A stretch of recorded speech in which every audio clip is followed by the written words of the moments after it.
인광대사는 중국 청나라 마렵에서 민국 초기에 걸쳐 정치사회가 혼란하고 불법의 쇠퇴가 극심할 당시 연불 법문을 수행하여 중생교화와 불법 포교에 헌신한 고승대 덕으로 중국에서는 정토종 제13대 조사로 추앙받는다. 어렸을 때에 유생들이 불교를 비방하는 글을 보고 자기도 그것을 본따서 불교를 비방하여 글을 써보았다. 그랬더니 우연히 눈병이 나서 앞을 볼 수가 없게 되었다. 그래서 가만히 생각해보니 외람되이 성인의 교를 비방하여 아마도 그 죄로 인하여 앞을 못 보게 되는 것이 아닌가 생각하여 자신의 잘못을 뉘우치고 마음속으로 부처님께 참회를 드렸다. 그랬더니 신기하게도 눈병이 곧 낫게 되어 전과 같이 앞을 보게 되었다. 그리하여 불법이 절대로 허황한 것이 아님을 절실히 느껴서 불법의 진리를 좀 알아봐야겠다고 생각하여 여러 가지 경전을 구하여 읽어보았다. 경전을 보고는 크게 발심이 되어 21세에 출가했다. 그 후 용석어사가 쓴 정토문을 보고는 생사를 해탈하여 속히 불도를 성취함에는 연불법보다 더 뛰어난 것이 없는 것을 알고는 그 후로부터 항상 연불을 하였다. 그 후 홍라산 자복사에 가서 정토 수행을 하면서 경전을 보고는 심오한 진리를 깨닫게 되었다. 그 후 다시 버부사라는 절에 가서 6년간을 폐관하며 연불을 하여 마침내 연불삼매를 증득하게 되었다. 그 후부터는 중생들을 교화하겠다는 원을 세우고 모든 사람들에게 정토 법문을 해주면서 연불을 권하여 많은 사람들이 발심이 되어 연불 수행을 하게 되었다. 그와 같이 교화하기를 수년간을 매일같이 쉬지 않고 계속하여 스님에게 발심되어 연불 수행을 하는 이들이 무려 20만 명도 넘었다고 한다. 그리하여 인광대사의 명성은 날로 높아졌으며 연불하는 이들도 날로 늘어나게 되었다. 스님께서는 이름이 세상에 알려지게 됨을 매우 부끄럽게 생각하였으며 사람들을 대할 때에도 항상 부끄러워하며 겸손하였으며 스스로를 참괴승이라고 하였다.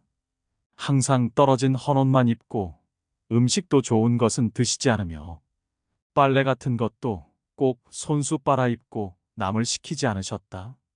그리고 스님에게 상좌가 되려고 수없이 많이 찾아와도 자기 권속으로 만드는 것을 좋아하지 않으셔서 권속을 두지 않으셨다. 그리고 혹 재난을 당한 자들에게는 꼭 재물을 구해다 주시고는 위안을 해주셨다. 그와 같이 교화를 해나가시다가 말년에는 영암산에 가시어 절을 크게 지어서 정토종 도량을 만들어 정토종을 크게 펴시어 수많은 수행자들이 모여 연불 수행을 행하게 하였다. 그리고 스님께서는 항상 평등한 자비로서 부귀, 빈천, 남녀노소의 차별함이 없이 다 같이 친절하게 대해 주어서 스님을 따르는 자가 더욱 많아졌다. 그리고 아무리 피곤하고 괴로울 때에도 찾아오는 분들을 싫어하지 않고 항상 흔연히 맞아주셔서 손님들로 하여금 그 마음을 기쁘게 해주셨다. 스님에게 법을 배우러 찾아오는 내왕객이 끊길 사이가 없었다. 스님의 연세가 80세가 되신 어느 날 전 대중을 모이게 하시더니 이 절 주인이 곧 가게 되었으니 새로 주인 될 스님을 대중들이 지금 선출하도록 하라고 분부를 하셨다. 대중들이 인광대사께서 추천하라고 하시니 묘진 스님이란 스님을 추천하여 그 스님을 새 주인으로 모시기로 했다. 11월 초하루 날로 취임식 날짜를 받아 그날로 새 주인을 모셨다. 11월 4일 날이 되었다. 그날은 스님께서 아침에 일찍이 일어나시더니 하시는 말씀이 부처님을 친견하게 되면 결정코 왕생극락하게 되는 것이라고 말씀하시고는 높은 소리로 연부를 하셨다. 그러다가 새 주인인 묘진 스님이 들어오니 당부하시길 너는 이 절을 잘 지키도록 하되 내가 죽은 뒤에도 계속 정토수행 도량으로 해나가야지 다른 것을 행하여서는 안 된다고 하셨다. 그러시고는 물을 가져오라 하여 세수를 하시고는 앉으시더니 문득 일어나시며 부처님의 왕림하심이로다 라고 말씀하시고는 대중들께 연불하라고 하시고는 서쪽을 향해 단정히 앉으시어 합장하고 연불하시고는 열반에 드셨다. 이듬해 2월 15일 부처님 열반제일 날에 장례를 지냈는데 답이 후 오색이 찬란한 사리가 수도 없이 많이 나왔는데 모두 거두어 보니 1000여 과가 넘었다. 인광대사의 가르침. 출가자나 제가자 구별 없이 반드시 위로는 공경하고 아래로 화합하며 사람이 능히 인욕하지 못함을 인욕하며 사람이 능히 하지 못함을 하며 사람의 수고로움을 대신하는 사람은 아름답다.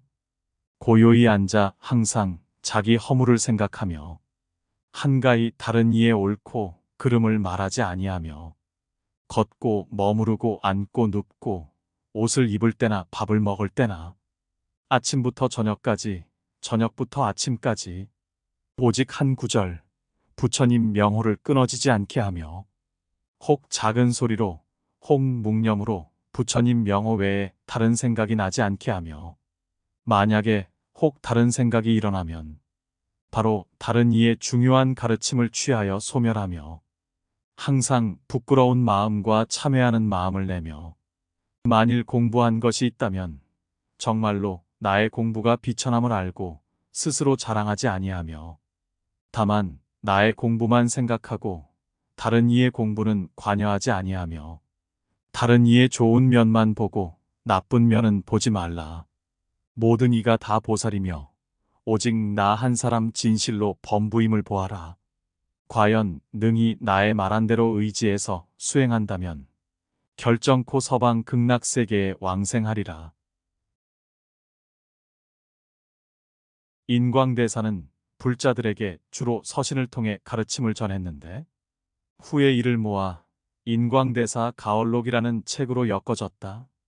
다음은 가얼록에서 발췌된 내용이다. 불경에 보살은 원인을 두려워하고 중생은 결과를 두려워한다는 말이 있어. 보살은 나쁜 원인을 끊어버리기 때문에 죄악과 업장이 사라지고 공덕이 원만히 쌓여가서 끝내 부처가 되고야 만다오.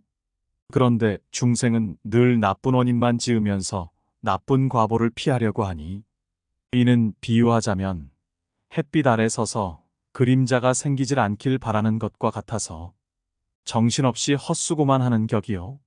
흔히 뭘 모르는 어리석은 이는 조그만 착한 일을 해놓고는 큰 복을 바라기 일쑤요. 그러다가 한 번 역경이라도 만나면 곧장 착한 일을 하는데도 재앙을 당하니 인과법칙이란 말짱 빈말이다. 라고 불평하오. 그로부터 처음 품었던 마음을 후회하고 뒷공문이 빼면서 도리어 불법을 비방하기도 하는구려. 그들이 어찌 인과응보가 3세에 걸쳐 나타나고 그를 돌려 뒤바꾸는 것이 마음이라는 오묘한 이치를 알겠소. 인과응보가 어떻게 3세에 걸쳐 나타나는 줄 아오? 금생에 지은 선악의 과보로 금생에 화복을 받는 것이 현보이고 금생에 지은 선악의 과보로 내생에 화복을 받는 것이 생보라오. 그리고 금생에 지은 선악의 과보를 미래의 제3생이나 제4생 또 백천만생 뒤에야 비로소 받는 경우는 후보라고 하오. 후보는 결과가 나타나는 시기가 일정하지 않지만 자기가 지은 업보를 받지 않는 법은 결코 없소. 이러한 3세 인과응보의 이치를 안다면 착한 일에 복이 내리고 나쁜 일에 재앙이 내린다는 성인의 말씀은 본디 조금도 틀릴 게 없소. 부귀와 빈천이나 장수와 요절, 통달과 궁핍 등의 천명은 일찍이 한쪽으로 치우친 적이 전혀 없는 게요. 바깥 경계의 연분이 닥쳐옴은 마치 거울에 사물의 모습이 나타나는 것과 같소.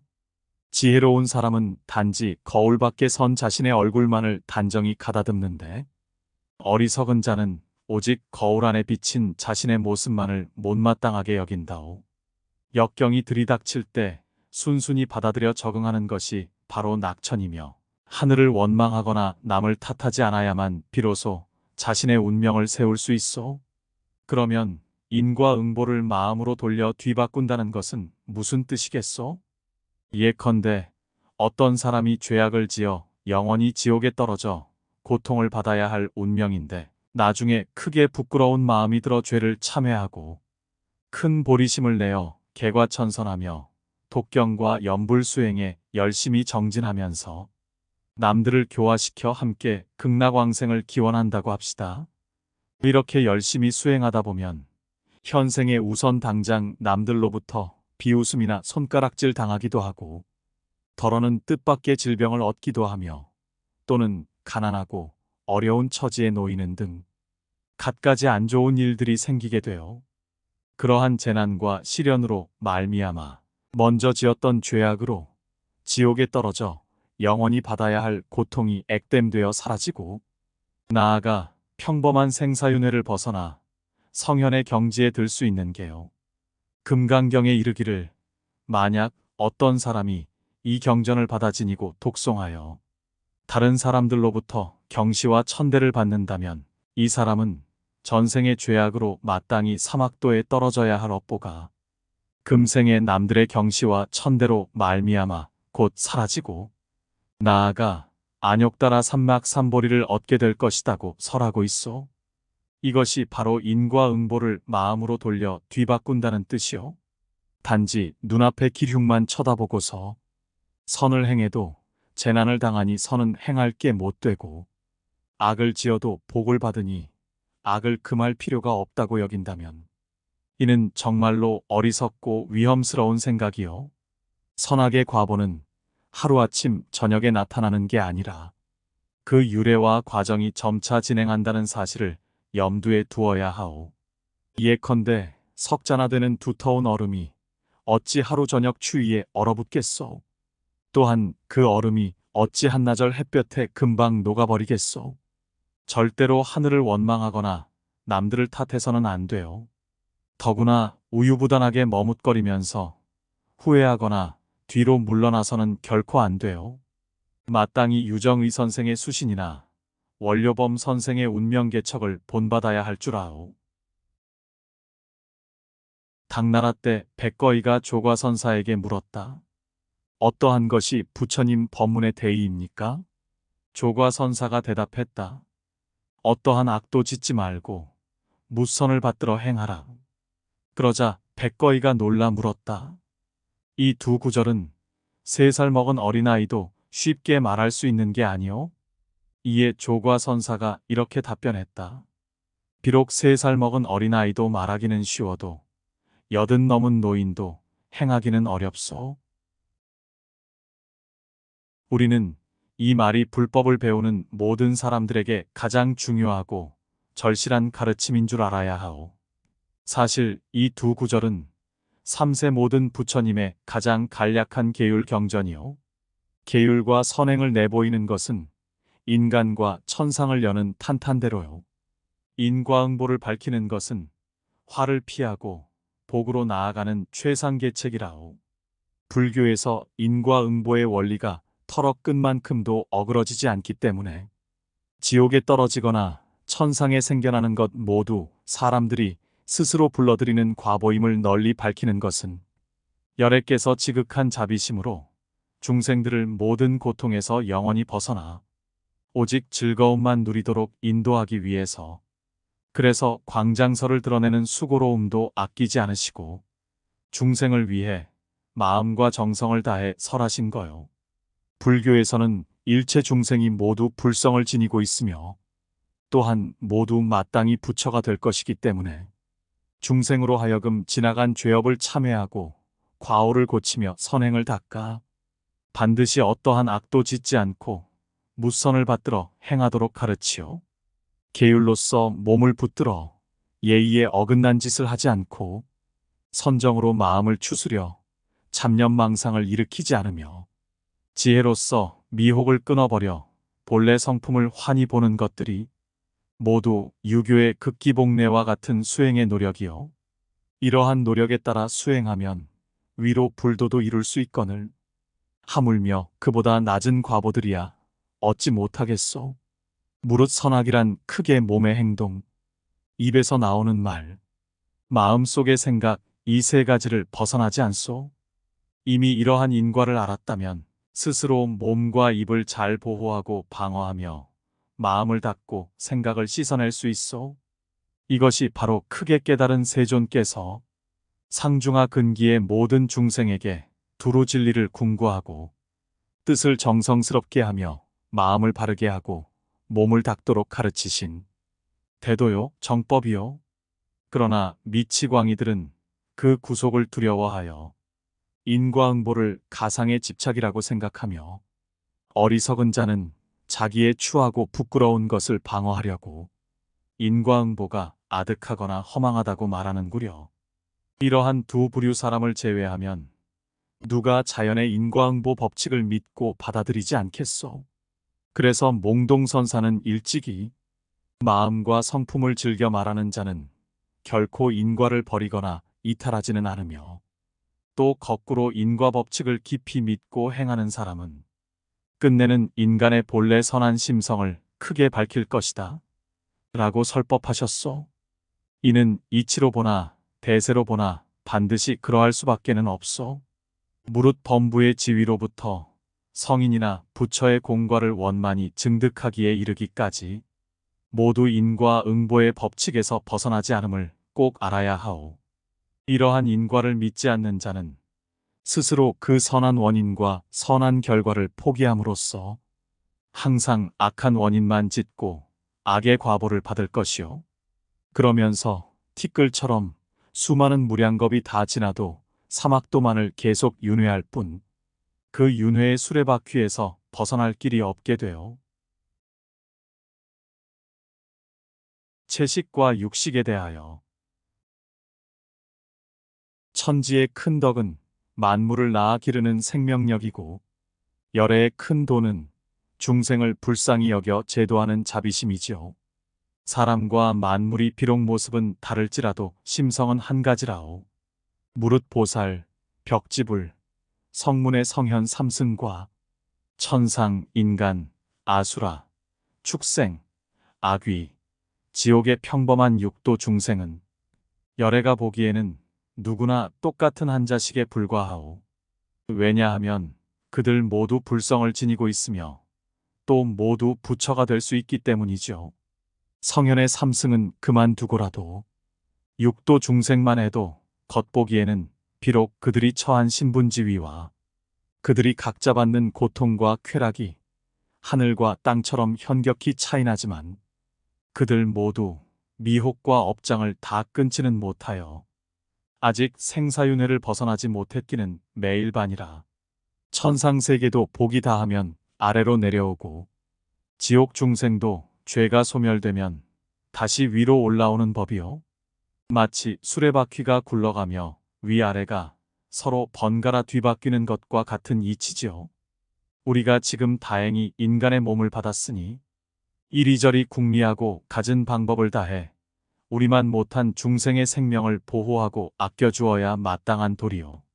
천지가 만물을 낳아 기르는 덕을 몸소 느껴보고 우리가 타고난 측은지심에 어진 천성을 온전히 지키는 것이요. 만물이 모두 우리처럼 천지간에 생겨나고 똑같이 천지의 보살핌으로 자라면서 우리와 똑같이 삶에 탐착하고 죽음을 두려워하지 않소? 어진 사람은 해골까지 흙 속에 묻어 가려주고 막 자라나는 풀과 나무는 가지도 꺾지 않는다오. 하물며 우리의 입과 뱃속을 만족시키기 위해서 무생명들을 칼로 자르고 가르며 불에 굽거나 물에 삶고 기름에 지지고 볶는 고통을 당하도록 요구한단 말이오. 이러한 중생들도 시작도 없는 때부터 일찍이 아주 높고 귀한 지위에서 대단한 위엄과 권세를 누려왔을 텐데 그러한 위엄과 권위를 잘 이용하여 공덕을 쌓을 줄은 모르고 도리어 그를 빙자하여 악업만 지었을 것이요. 또 하늘이 낳아 기르는 생명을 잔인하게 해치면 하늘이 장차 내 복과 수명을 빼앗을 것은 두렵지 않단 말이오. 사람들은 오직 자기 가족끼리만 모여 몸과 마음 안락하며 만사가 뜻대로 순조롭게 장수하기만 바라지요.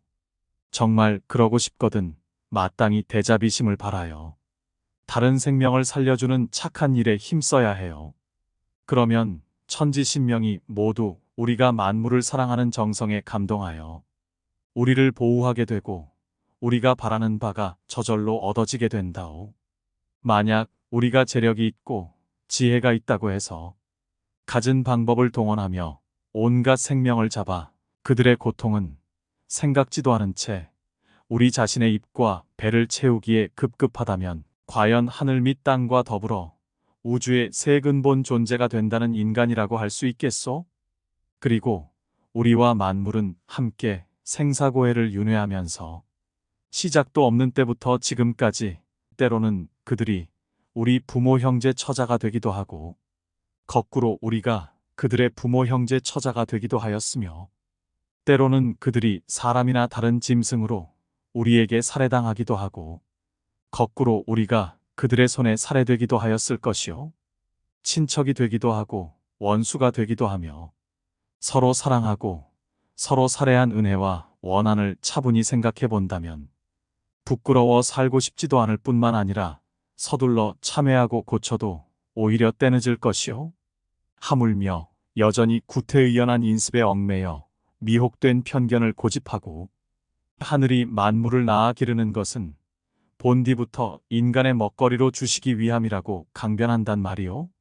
그렇다면 우리는 아직도 미혹과 업장이 두터워 정말 윤회고해를 벗어날 길이 없게 되어 그런데 만에 하나라도 저들의 죄업이 모두 소멸하여 다시 인간 세상에 태어나고 착한 뿌리가 뻗어나 정법을 듣고 수행에 정진함으로써 미혹을 끊고 진리를 증득하여 마침내 불도를 이룬다고 생각해 봅시다. 우리가 아직도 타락해 있다면 마땅히 그들이 자비와 연민을 베풀어 우리를 고통에서 벗어나 불성을 깨닫도록 구원해 주기를 간절히 바라게 될 것이요. 그러니 어찌 한때의 강한 힘과 재주만 믿고 오랜 세월토록 구원받지 못할 죄업을 저지를 수 있겠소. 우리는 이러한 업보 윤회의 이치를 모르지만 열에는 훤히 들여다보고 있죠. 이러한 진실을 몰랐을 때야 그만이었지만 이제 열의 가르침을 듣고 배워 알게 된 이상 부끄러움과 자비연민을 이기지 못해야 마땅할 것이요.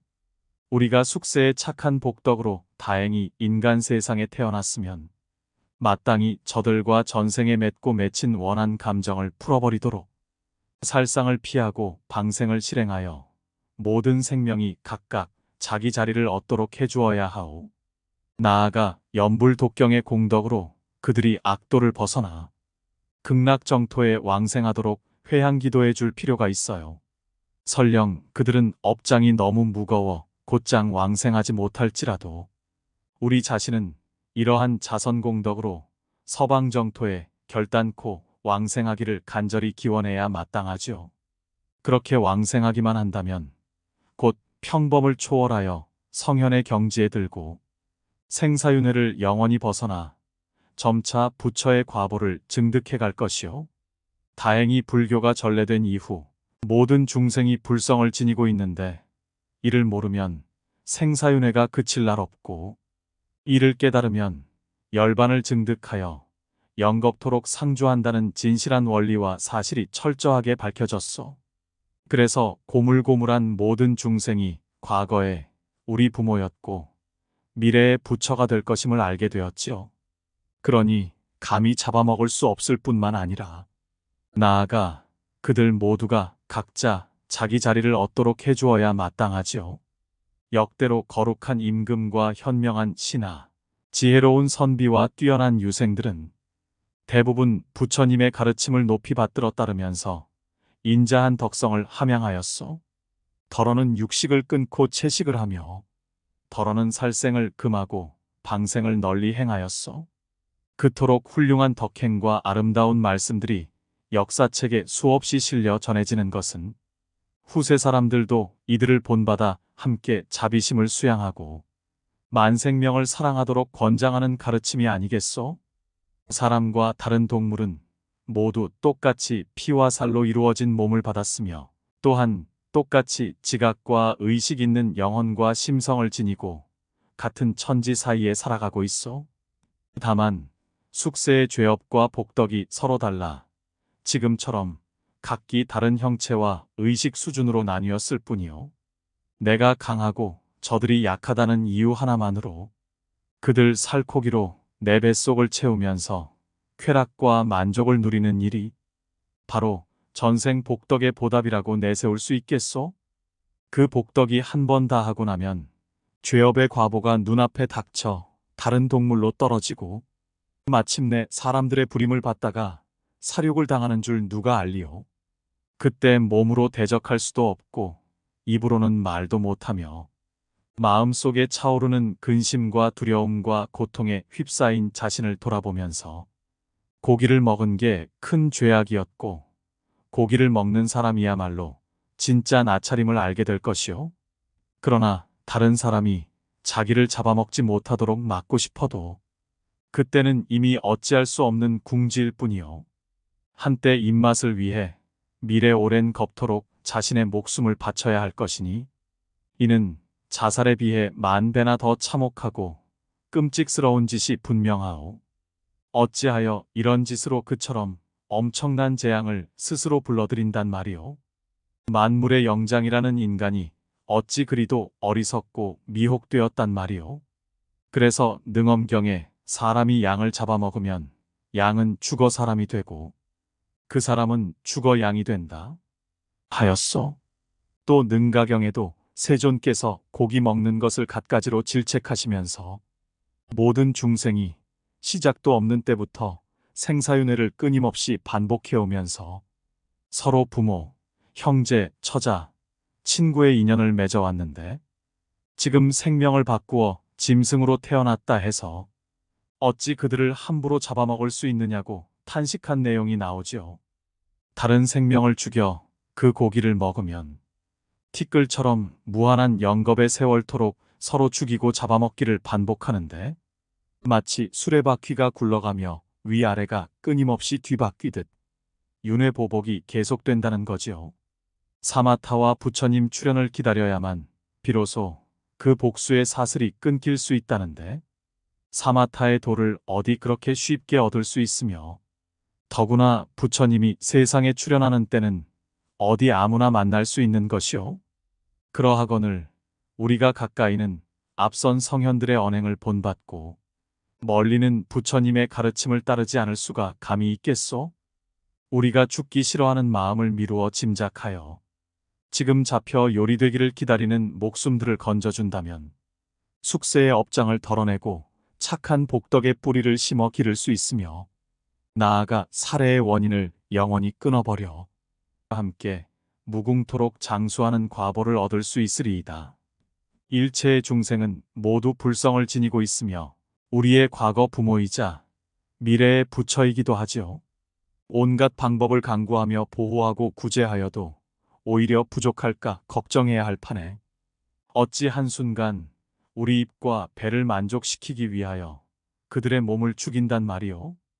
우리는 물, 묻히나 허공을 기고 날고 헤엄치는 모든 중생들이 똑같이 영명한 지각과 의식을 갖추었으나 단지 숙세의 업장이 몹시도 깊고 무거워 우리와 다른 모습의 몸을 받은 걸 알아야 하오.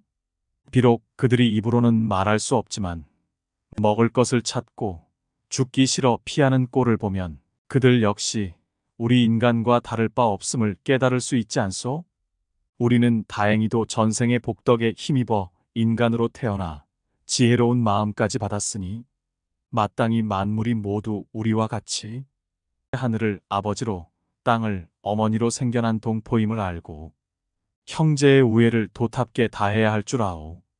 그래야 인간이 하늘 및 땅과 함께 삼재로 자부하며 천지자연의 생장변화 이치를 참고하고 보필하는 대의명분이 부끄럽지 않게 되어 인간과 중생이 각각 자기의 자리를 얻어 하늘과 땅 사이에서 평화롭게 공존공생하며 타고난 천수를 다해야 하지 않겠소? 그런데 천지자연이 만물의 생명을 낳아 기르는 덕은 아랑곳하지 않은 채 자기의 입맛이나 즐기고 뱃속이나 채우려는 생각만 품고 자기가 좀 강하고 재능이 있다고 약한 그들을 마음대로 잡아 그 고기를 먹는단 말이요.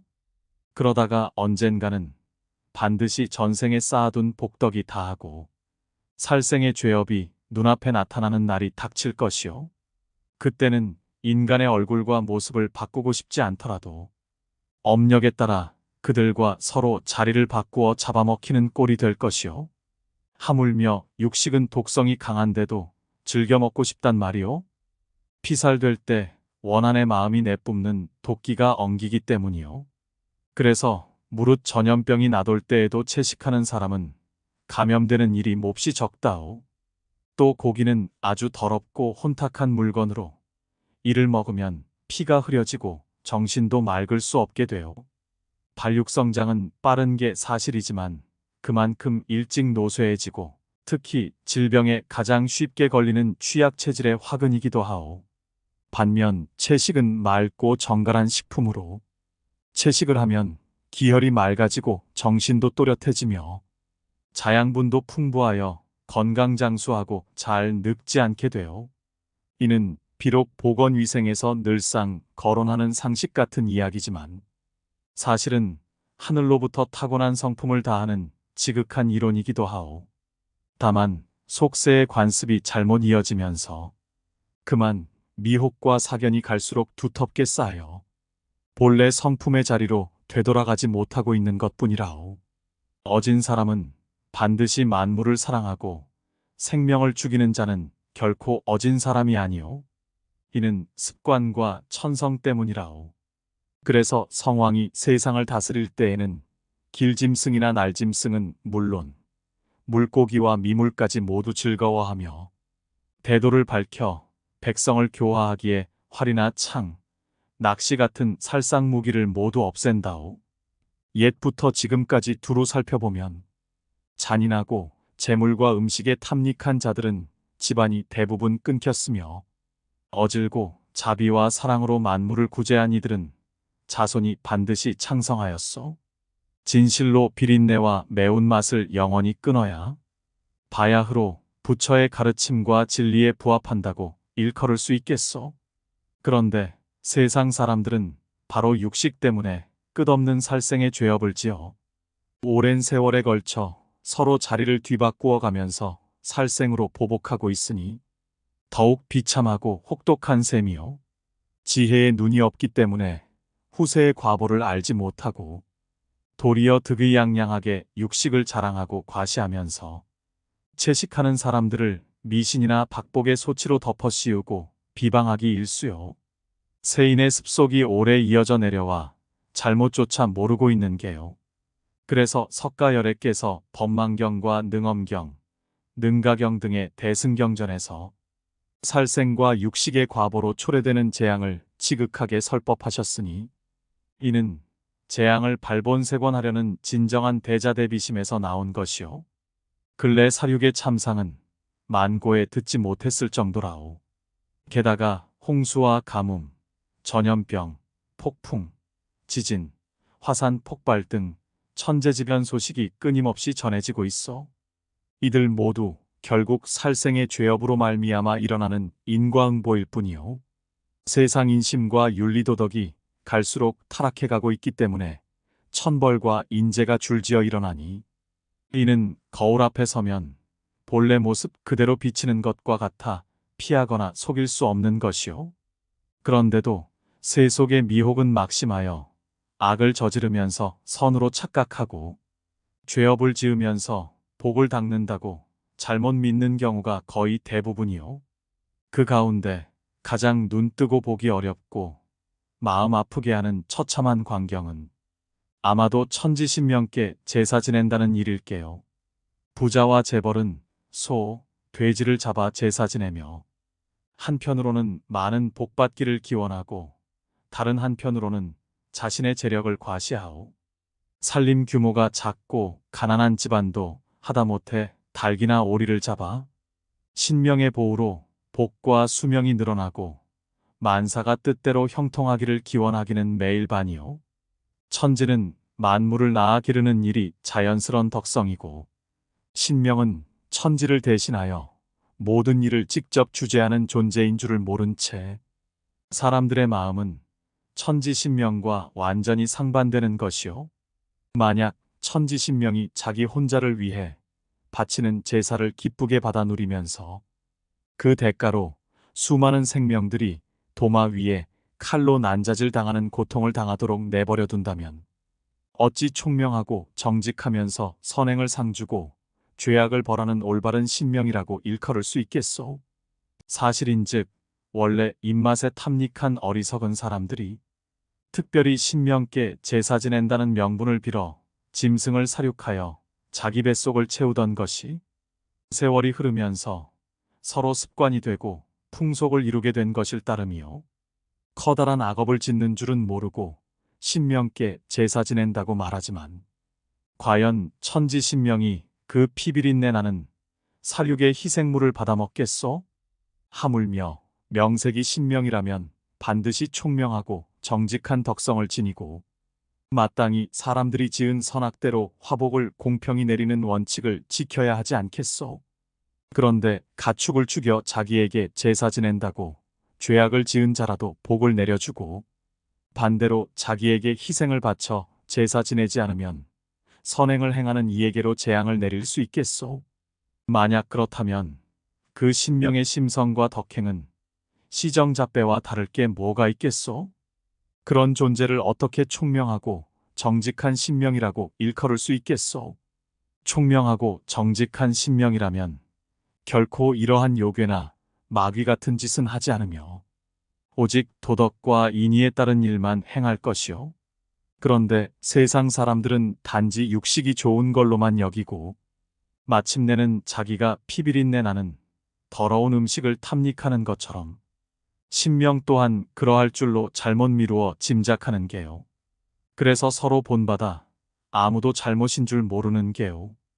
비유하자면 고자리가 똥을 먹으면서 하늘의 신선도 당연히 자기처럼 그렇게 훌륭한 맛을 즐기리라고 착각하고 늘 그 똥을 신선에게 바쳐 복덕을 내려주길 바라는 것과 같겠소. 사실 지금 도살당하는 저 짐승들은 거의 대부분이 모두 과거 전생에 다른 희생을 잡아 신명께 제사 지내던 자들로 지금 자기 살을 먹는 사람들이 당시 자기가 저지른 살생의 과보를 갚아주기만 바라는 처지라오. 그런데도 어리석은 일반 대중은 아직도 짐승을 잡아 신명께 제사 지낸다는 소문을 들으면 곧 기뻐 날뛰면서 큰 복덕을 짓는 일로 여기는구려. 장래에 자신들이 이러한 짐승으로 바꾸어 생겨나 사람들에게 도살될 때는 이미 입은 있지만 말은 할 수 없고 죽음을 피하거나 저항할 수 없는 처지가 될 거라는 사실은 모르는 게요. 하물며 불법에 깊숙이 들어가 부처님의 가장 큰 기본 계율을 받아 지니고 평생토록 채식하기로 결심한 출중한 고매한 사람이 아무 까닭도 없이 육식을 탐닉한다는 억울한 누명을 써가면서까지 수없는 생명을 죽여 신명께 제사 바치는 어리석은 짓을 할 수 있겠소? 그러한 짓은 천리에 어긋나고 성현을 모독하는 폐역무도한 죄악으로 미래 영겁토록 매 생애마다 그렇게 피살당하는 짐승이 되는 과보를 받을 것이니 어찌 몹시 슬프지 않겠소? 세상 사람들은 질병이 있거나 위험과 재난 등이 있는 경우 염불로 기도하고 선행을 닦을 생각을 안 하고 망령되이 귀신에게 제사진의 도움을 청하려 들기 일쑤요. 그래서 산목숨을 죽이니 본디 재난을 초래한 업장에 살생의 죄업을 새로 덧보태는 셈이니 실로 불쌍하기 짝이 없소. 인간이 세상에 살아가면서 만나는 외부 환경의 인연은 대부분 전생의 업장 때문에 말미암는 것이요. 그래서 질병이나 고난이 생기면 곧 염불과 선행을 닦고 숙세의 죄업을 참회하는 게 최상의 해결 방편이자 가장 빠른 지름길이라오. 그렇게 하여 업장이 소멸되면 질병도 낫고 재난도 점차 사라지는 거지요. 귀신들은 자기들도 아직 업장의 바다 가운데 잠겨있는 형편인데 어떻게 사람들의 업장을 소멸시켜 줄 수 있겠소? 설사 막대한 위력을 지닌 정직한 신명이라 할지라도 그 위력은 부처나 보살에 비하면 마치 반딧불을 햇빛에 견주는 것과 같다오. 불제자로서 부처와 보살께 기도하지 않고 귀신에게 기도하는 일은 부처의 가르침에도 어긋나는 사견이라는 걸 알지 않으면 안 돼요. 또 일체의 중생이 모두 과거의 부모이자 미래의 부처들이므로 이치상 살생을 금하고 방생하며 모든 중생의 목숨을 아끼고 사랑해야 마땅하오. 세속의 고정관념과 편견에 따라 부모에게 진수성찬을 봉양하는 것이 효도라는 생각은 절대로 품어서는 안 돼요. 불법을 들어보지도 못한 일반 속인들이야 육도윤회와 인과응보의 사리를 모르기 때문에 부모에게 진수성찬 바치는 것이 효도라는 사견과 망언을 일삼을 수 있고 또 그 허물을 용서받을 수 있어.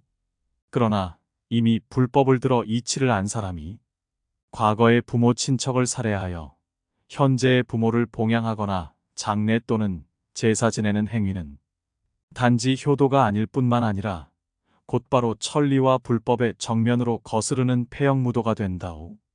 그래서 통달한 선비와 지혜로운 사람들은 불법의 진실한 이치를 들으면 깊이 깨달은 바가 있어 한결같이 세속의 임시방편적인 절충법문에 따르려 하지 않지요. 이러한 임시방편의 절충법문은 아마도 세속 중생의 미혹된 감정에 잠시 따라주는 타협안으로 세워진 것이 분명하며 3세의 인과법칙을 통달하는 열애 정도는 결코 아니라오. 세상의 모든 악업 가운데 살생이 가장 무겁소. 온 천하를 통틀어 살생의 죄업을 전혀 짓지 아니하는 사람은 아마 씨도 종자도 없을게요. 설사 평생토록 산목숨을 몸소 죽인 적이 결코 없는 사람이라고 할지라도 매일같이 육식을 하면 곧 매일같이 간접 살생을 하는 거나 마찬가지이기 때문이요. 살생을 하지 않고서는 결코 고기를 얻을 수 없지 않소? 사실 백정이나 사냥꾼, 어부들은 모두 육식하는 사람의 수요를 공급하기 위해서 대신 살생을 하는 것에 불과하오. 그러니 육식을 하느냐, 채식을 하느냐 문제는 실로 우리의 성품과 정신이 향상 승화하느냐, 타락 침몰하느냐에 직접 관련되고 나아가 천하 통치가 태평성대를 이루느냐, 혼란무도에 빠지느냐에도 근본 원인이 된다오. 따라서 이는 결코 사소한 일로 하찮게 여길 수 없소. 요컨대 자기 목숨을 자중자애하고 천하 백성을 두루 사랑하여 모든 사람이 안락하게 건강장수하며 뜻밖의 재난과 사고에 당하지 않기를 진심으로 바라는 이들은 마땅히 살생을 끊고 채식을 몸소 실천하며 널리 권장해야 할 것이요. 채식이야말로 천재지변과 사고를 예방하거나 줄이는 제일 신묘한 법문이기 때문이요. 모든 중생의 심성과 한순간 생각은 부처와 다를 바 없고 또 우리 사람들과도 전혀 다르지 않소? 불행히 전생의 악업으로 축생에 떨어졌으니 정말 더욱 큰 자비심과 연민의 정을 보여야 하지 않겠소? 아무것도 모르는 속인들은 오랜 습속에 젖어 살생으로 육식하는 것을 식도락으로 즐기면서 도살되는 짐승들의 고통과 원한이 얼마만한지는 전혀 생각지도 않는구려. 인간은 양육강식을 당연한 자연법칙으로 여기지만 전쟁이나 난리가 일어나 서로 죽이고 죽으면 짐승들이 도살되는 처지와 똑같은 상황이 되지 않겠소? 가령 적군이나 폭도들이 그대의 집을 불사르고 그대의 아내와 딸을 겁탈하며 그대의 재산을 약탈하고 그대의 목숨까지 죽이는데도 감히 욕설 한마디 퍼붓지 못하고 꼼짝없이 당하는 것은 자기 힘이 대적할 수 없기 때문이요. 짐승들이 도살되는 것도 마찬가지로 지금 당장 힘으로 대적할 수 없기 때문이라오. 만약 그들이 대적할 힘이 있다면 틀림없이 당장 사람을 물어뜯고 들이박으며 대항할 것이요. 인간이 자기 입맛과 뱃속을 채우기 위해 살생한 죄업으로 말미암아 맺히고 쌓인 짐승들의 원한과 분노가 인간끼리 서로 총칼을 들이대고 사륙하도록 전쟁을 일으키는 직접 화근이라오. 물론 홍수와 가뭄, 기근, 질병, 폭풍, 지진, 해일 따위의 천재지변도 모두 그러한 살생죄업의 여파로 끊임없이 계속 발생하지요. 마치 사람들이 명절 때 서로 선물을 주고받는 것과 같소. 내가 선물을 보내면 상대방도 답례를 해오는 것이 도리이든 말이오.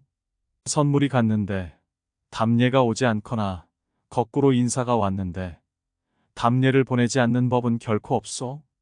만약 답례가 없다면 이는 반드시 별다른 인연이 있어 상쇄하기 때문이며, 알고 보면 정말로 왕래보답의 예법을 벗어나는 경우는 하나도 없소.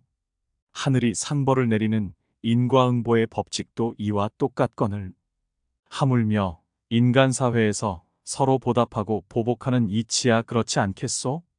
그래서 서경에는 선을 행하면 온갖 상서로움이 내리고 악을 지으면 온갖 재앙을 내린다는 말씀이 전해오고, 주역에는 선행을 쌓은 집안은 반드시 남아도는 경사가 있고 악을 쌓는 집안은 반드시 남아넘치는 재앙이 있다는 가르침이 적혀 있어.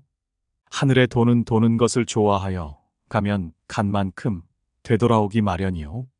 나쁜 결과를 받지 않으려면 먼저 나쁜 원인을 끊고 좋은 결과를 얻으려면 먼저 좋은 원인을 심어야지요. 이것이 천리나 인정에 모두 딱 들어맞는 지극한 법칙이라오. 참선과 정토연불에 대하여. 참선과 정토연불은 근본 이치상으로는 둘이 아니지만 구체적인 수행 현실을 따지자면 하늘과 땅 차이가 난다오. 참선은 확철대오하고 완전히 증득하지 아니하면 생사윤회를 벗어날 수 없소. 그래서 일찍이 위산선사도 이렇게 말씀하셨소. 도노의 올바른 인연을 만나야만 비로소 홍진을 벗어나는 점진적인 계단에 들어서며, 매 생애마다 퇴보하지 않는다면 부처의 단계도 틀림없이 기약할 수 있다. 처음에 마음이 인연에 따라 어느 순간 자성을 단박 깨달을 수 있지만 시작도 없는 오랜 옛날부터 쌓여온 업습의 기운은 그렇게 단박에 모두 사라질 수 없다. 그 업습이 의식에 나타나는 것을 말끔히 제거하여야만 비로소 생사를 벗어날 수 있게 된다. 이는 마치 사람이 밥을 먹을 때 첫 술에 배부를 수 없는 것과 같은 이치요. 천하의 선지식들이 열반의 경지를 증득하지 못하는 것도 그 공덕이 성인과 가지런하지 못하기 때문이요. 그래서 오조 계선사는 소동파로 태어나고 초당 청선사는 노공으로 다시 출생한 거라오. 예로부터 확철대오하고서도 완전히 증득하지 못한 대종사들이 이처럼 수없이 많소. 이는 정말로 오직 자력에만 의지하고 부처님의 자비가피를 구하지 않은 탓이요. 미혹이나 업장이 말끔히 제거되지 못하고 조금이라도 남아있는 한 결코 생사윤회를 벗어날 수 없기 때문이라오. 반면 정토연불은 믿음과 발언과 수행의 3요소만 갖추면 업장을 짊어진 채 극락정토에 왕생할 수 있으며, 한번 왕생하면 생사윤회를 영원히 벗어나게 되어 이미 깨달아 증득한 사람은 곧장 부처의 후보자리에 오르게 되고, 아직 깨닫지 못한 중생이라고 할지라도 불퇴전의 경지를 증득하게 되어, 그래서 연화장 세계의 모든 중생들이 한결같이 극락정토에 왕생하기를 발언하며 선종과 교종의 수많은 선지식들이 나란히 서방정토에 왕생하는 거라오. 이는 부처님의 자비가피력에 완전히 의지하여 자신의 간절한 믿음과 발언을 행하기 때문에 쌍방의 마음이 서로 교류되어 빨리 정각을 이루는 감흥이 나타나는 것이요. 지금 같은 세상에서는 참선보다는 정토 연불 수행에 전념하는 것이 마땅한 방법이요. 한 티끌도 물들지 아니한 마음 가운데서 만 가지 공덕을 두루 갖춘 위대하고 거룩한 나무아미타불의 명호를 지송하는 것이요. 덜어 소리내어 염송하기도 하고 덜어 소리 없이 조용히 암송하기도 하되 끊어짐이나 참념망상이 없도록 하며, 반드시 생각이 마음에서 일어나 소리가 자기 귀로 들어가면서 한 글자 한 글자가 또렷또렷 살아있고 한 구절 한 구절이 흐트러지지 않도록 염송해야 하오. 이렇게 연불을 오래 계속하다 보면 저절로 한 덩어리가 되어 연불산매를 몸소 증엄하고 서방정토의 풍취를 스스로 알게 될 것이요. 그래서 대세지보살이 육군을 모두 추스려 청정한 생각을 끊임없이 이어가는 수행으로 삼매에 이르는 최상의 원통 법문을 삼은 것이요. 정토 연불로 곧장 선정에 드는 방편이 이보다 더 묘한 게 또 어디 있겠소?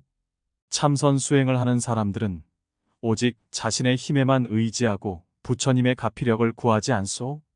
그래서 공부의 힘이 붙어 진짜와 가짜가 서로 뒤섞여 공격해 올 때 여러 가지 경계가 번쩍 나타났다가 번쩍 사라지면 갈피를 잡지 못하고 흔들리기 쉽소. 그러한 경계들은 마치 잔뜩 흐리고 비 오던 날씨가 장차 개이려고 할 때 두터운 구름장이 터지면서 문득 햇빛이 눈부시게 비치다가 눈 깜빡할 사이 다시 어두컴컴해지기를 반복하여 도대체 날씨 변화를 예측할 수 없는 경우와 비슷하오. 이러한 상황은 진짜 도안이 뜨인 자가 아니면 식별해낼 수가 없소.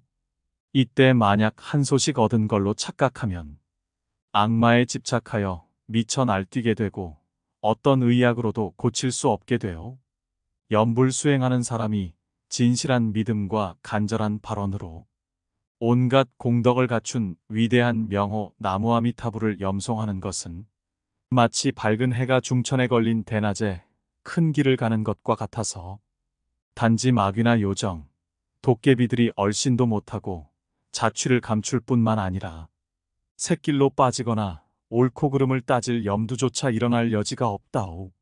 이러한 연불 수행을 꾸준히 계속하여 공부가 순수해지고 힘이 지극히 붙으면 결국 온 마음이 부처이고 온 부처가 마음이 되어 마음과 부처가 둘이 아니고 마음과 부처가 하나가 되는 경지에 이르는 것이요. 이러한 이치와 이러한 수행은 단지 사람들이 이를 잘 몰라서 부처님이 중생들을 두루 제도하시고자 한 원력에 부합하지 못할까 걱정될 따름이요. 그러니 어찌 은밀히 숨겨두고 전해주지 않거나 또는 어떤 특정인에게만 전해주는 일이 있겠소? 만약 아무도 모르게 은밀히 입과 마음으로만 전수하는 미묘한 비결이 있다면 이는 삿된 악마나 외도일 것이며 불법은 아니라오. 교리를 좀 아는 총명한 사람들은 의뢰 연불 수행이 왜 굳이 서방의 극락정토에 왕생하려고 선택하는지 따져 묻지요. 마치 상대적인 분별과 취사 선택을 완전히 초월한 수행만이 절대 궁극이냥 여기는가 보. 그러나 이는 취함도 없고 버림도 없는 궁극의 경지는 부처가 된 다음의 일이라는 걸 모르기 때문이요. 아직 부처가 되지 못했다면 설령 미혹을 완전히 끊고 진리를 증득하는 것조차 모두 취사 선택의 편에 속하오. 미혹을 완전히 끊고 진리를 증득하는 취사 선택을 인정한다면 연불 법문이 동방 대신 서방을 향하고 혼탁한 사바고해를 떠나 극락정토에 왕생하려는 발언을 어찌 허용하지 않는다는 말이오. 참선 법문 같으면 취사 선택이 모두 잘못이지만 연불 법문에서는 취사 선택이 모두 옳다오. 참선은 오로지 자기 마음만 참고하는 것이고 연불은 부처님의 힘을 함께 믿고 의지하기 때문이요. 그런데 이렇게 서로 판이한 법문의 근본 원리를 제대로 알지도 못하면서 함부로 망령되이 참선 법문을 가지고 연불 법문을 공격 비판하는 것은 그 의도가 몹시 잘못되었소. 참선에서 취사 선택을 안 하는 것은 본디 최상의 정수이지만 연불에서도 취사 선택을 없애려 한다면 곧 독약이 되고 만다오. 여름에 모시옷 입고 겨울에 털 가죽옷 입으며 목마르면 물 마시고 배고프면 밥 먹는 것은 지극히 당연한 순리 아니겠소? 서로는 비난할 수도 없거니와 또 어느 한쪽만 옳다고 고집해서도 안 돼요. 오직 각자의 근기와 본성에 적합한 방편을 골라 잡는다면 폐해가 없이 유익할 것이요. 동방을 버리고 서방을 취하는 것이 생멸이라고 비방하는 자들은 거꾸로 동방을 고집하여 서방을 버리는 것이 단멸임을 모르고 있어. 대저 아직 미묘한 무상정각을 증득하지 못한 중생이라면 누가 취사 선택을 벗어날 수 있겠소? 사마승 직업을 수련하고 백겁 동안 원인 자리를 닦아 위로 불도를 구하고 아래로 중생을 교화하며 미혹을 끊고 진리를 증득하는 일체의 수행 과정이 어느 것 하나 취사 선택의 연속이 아니겠소? 모름지기 열애께서 모든 중생들이 한시 바삐 진리의 몸과 고요한 광명을 증득할 수 있도록 이끌기 위하여 특별히 나무아미타불 명호를 지송하여 서방정토에 왕생하라고 간곡히 권하셨음을 잘 알고 명심해야 돼요. 열애께서 설하신 일체의 법문은 모두 미혹을 끊고 진리를 증득하여야만 비로소 생사윤회를 벗어날 수 있으며 미혹과 업장을 다 끊지 않고서 생사를 벗어날 수 있는 법문은 결코 없음을 알아야 하오. 그런데 연불 법문은 미혹을 끄는 자가 왕생하면 법신을 곧장 증득하고 미혹과 업장을 짊어지고 왕생하더라도 이미 성인의 경지에 우뚝 올라서게 되니 이 안이 수승하오. 하나는 오로지 자신의 힘에 의지하고 하나는 오로지 부처님의 힘에 의지하면서 자신의 힘을 아울러 보태니 두 가지 법문의 쉽고 어려움은 어찌 하늘과 땅 차이가 아니겠소. 의례히 보면 총명한 사람들이 선서 좀 섭렵하다 재미있는 걸 느끼고는 마침내 참선을 최고로 여기고 마치 사방으로 통달한 도인처럼 자처하는 경우가 많소. 대부분 참선과 연불의 이치를 제대로 모르고 스스로 과대망상에 잠긴 부류라오. 이러한 생각과 견해는 결코 따라서는 안 돼요. 만약 이들을 따르면 생사윤회를 벗어나는 일은 티끌처럼 수많은 겁이 지나도록 전혀 가망이 없을게요. 권이란 열애께서 중생의 근기를 굽어보시고 거기에 맞춰 드리운 방편 법문을 일컫고 실이란 부처님께서 마음으로부터 증득한 도의 그대로 설법하심을 일컫소. 또 돈이란 점차적인 과정을 거치지 않고 곧바로 빠르게 한 번에 뛰어넘어 들어감을 일컫고 점이란 점차 닦아 나아가고 점차 증엄에 들어가 반드시 많은 세월과 생명의 과정을 거쳐 바야흐로 실상을 몸소 증득하는 것이요. 그런데 참선하는 사람들은 참선의 법문이야말로 사람 마음을 곧장 가리켜 본성을 보고 불도를 이루게 하는 법문으로 정말로 실이고 돈 그 자체의 수행이라고 의례히 자랑하는구려. 설사 참선으로 확철대오하여 마음을 밝히고 본성을 본다 할지라도 그것은 단지 마음의 본래 갖추어져 있는 진리와 본성상의 부처를 보는 것에 지나지 않음을 모르고 하는 소리요. 만약 대보살의 근기와 성품을 지닌 사람이라면 확철대오하면서 증득하여 스스로 삼계고해를 벗어나 영원히 생사윤회를 벗어남과 동시에 위로 불도를 추구하고 아래로 중생을 교화하여 복덕과 지혜의 기초를 튼튼히 다질 수 있겠소. 그러나 이러한 대보살의 근기와 성품을 갖춘 경우는 이른바 확철대오했다는 사람들 가운데서 100,000분의 1이나 될까 말까 할 따름이라오. 그 나머지 근기가 조금만이라도 처지는 사람은 제 아무리 미묘한 도를 확철대오했을지라도 보고 생각하는 번뇌를 완전히 끊을 수 없어서 여전히 삼계고해에서 생사윤회를 되풀이해야 한다오. 그렇게 생사를 되풀이하다 보면 깨달음에서 미혹으로 빠지는 경우가 훨씬 많고 미궁에서 벗어나 깨달음으로 나아가기는 무척이나 어려운 게 사바세계 수행의 현실이요. 이러한즉 참선 법문이 비록 제 아무리 실이고 돈 그 자체의 수행이라고 할지라도 정말로 근기가 몹시 뛰어난 사람이 아니라면 그 실과 돈의 진짜 이익을 받지 못하고 결국 권과 점의 방편 법문이 되고 마는 게 아니겠소? 왜 그런가 하면 바로 자신의 힘에만 의지하기 때문이요. 자신의 힘이 100% 완전히 갖추어져 있다면 얼마나 다행이겠소? 그러나 현실상 조금이라도 부족하게 되면 진리와 본성을 단지 깨달을 수 있을 뿐 몸소 증득할 수는 없게 돼요. 지금 말법 시대에 확철대오한 사람도 눈 씻고 찾아보기 어려운 현실인데, 하물며 확철대오한 바를 증득한 사람은 말할 나위가 있겠소? 여기에 비하면 연불법문은 위로도 통하고 맨 밑바닥까지 통하며 임기응변의 권이면서 항상 불변의 실이기도 하고, 점차적이면서 실이기도 하고, 점차적이면서 단박에 뛰어넘는 수행법이기 때문에 보통의 교리로 시비우열을 따질 수가 없다오.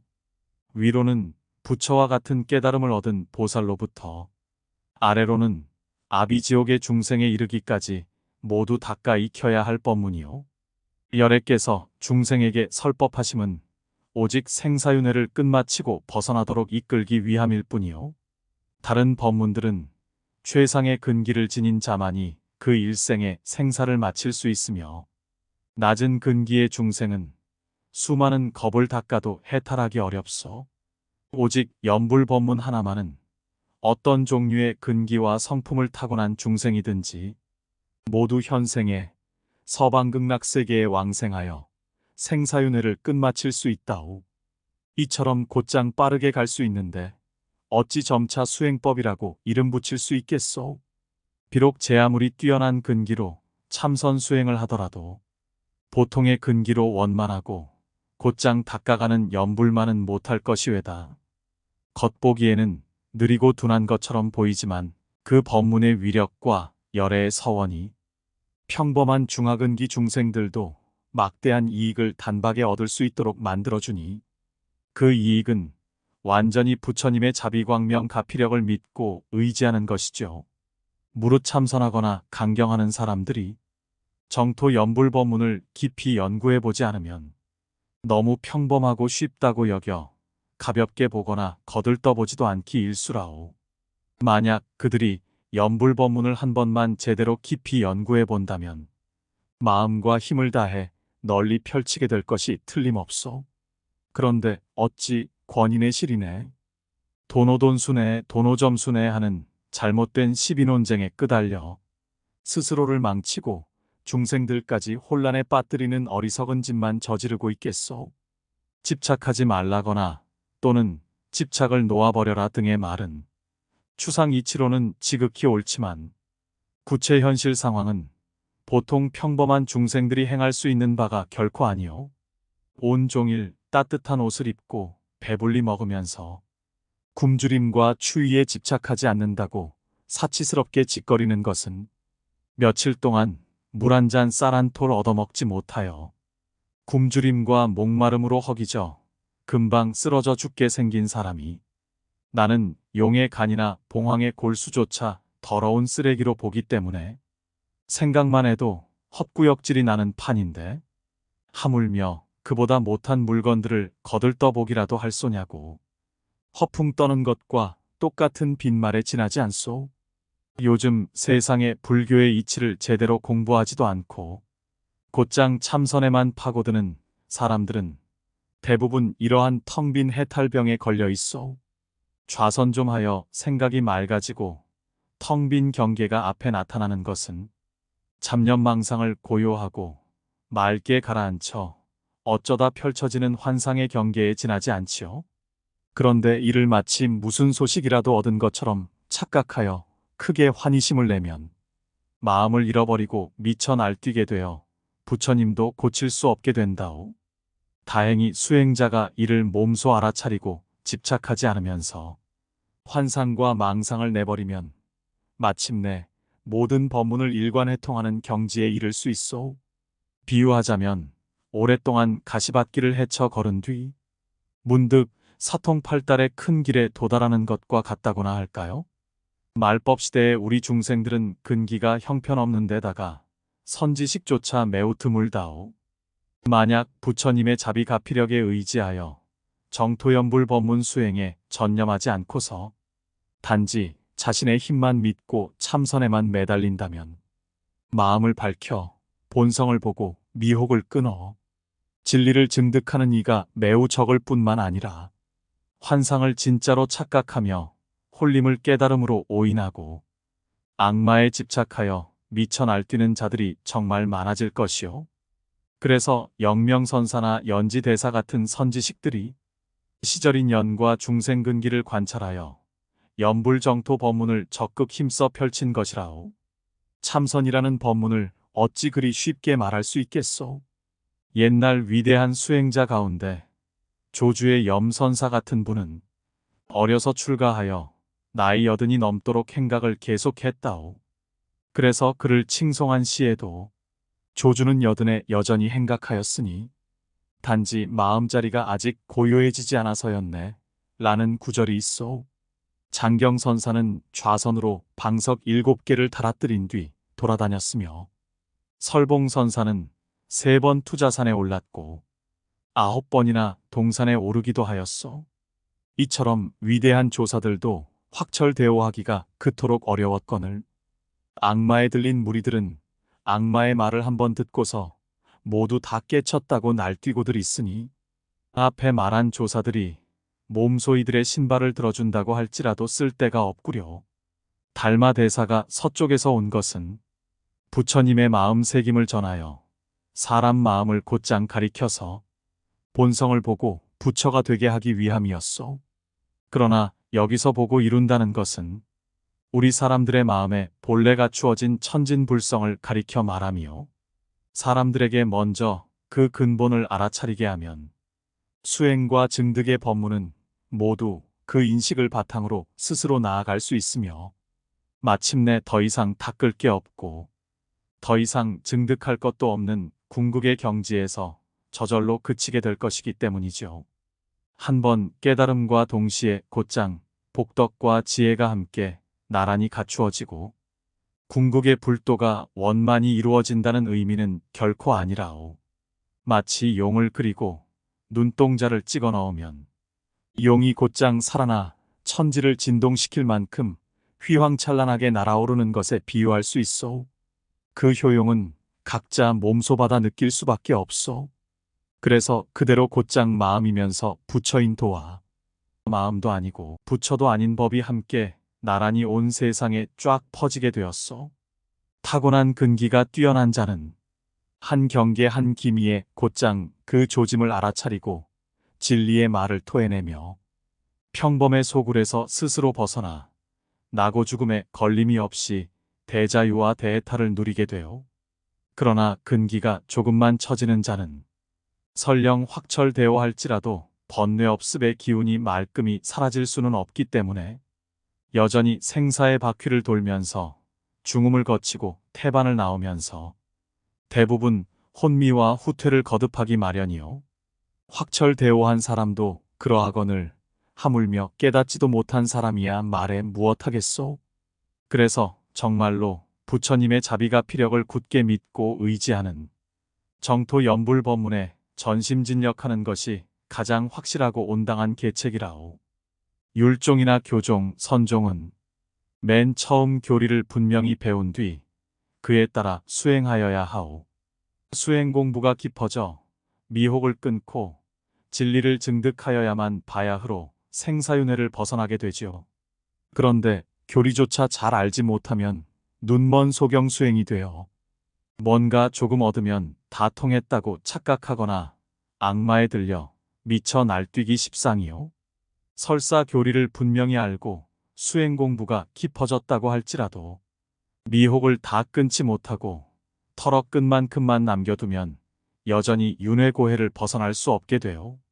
미혹과 업장이 깨끗이 사라져 생사고에 벗어나기를 계속 기대하는 것은 부처님의 경지와는 너무도 멀리 동떨어져 얼마나 수많은 겁을 더 수행하여야 비로소 부처의 과보를 원만히 이룰 수 있을지 알 길이 없어. 비유하자면 평범한 서민이 태어나면서부터 몹시 총명하고 지혜로워 책 읽고 글 공부 시작한 지 10여 년 만에 갖은 고생 끝에 어느 정도 학문이 이루어져 과거에 급제하고 벼슬길에 오르는 것과 같겠소. 그가 아주 큰 재주와 능력이 있다면 낮은 관직부터 점차 승진하여 재상까지 오를 수 있을 것이요. 재상은 더 이상 올라갈 수 없는 최고 정점의 관직으로 모든 신하 중에 으뜸 자리지요. 그러나 재상도 만약 태자에 비교한다면 귀천이 하늘과 땅처럼 현격히 차이나오. 하물며 황제에 빗대겠소. 평생 신하로서 군주의 명령을 받들어 행하며 신명을 다 바쳐 나라 다스림을 도와야 할 운명일 따름이요.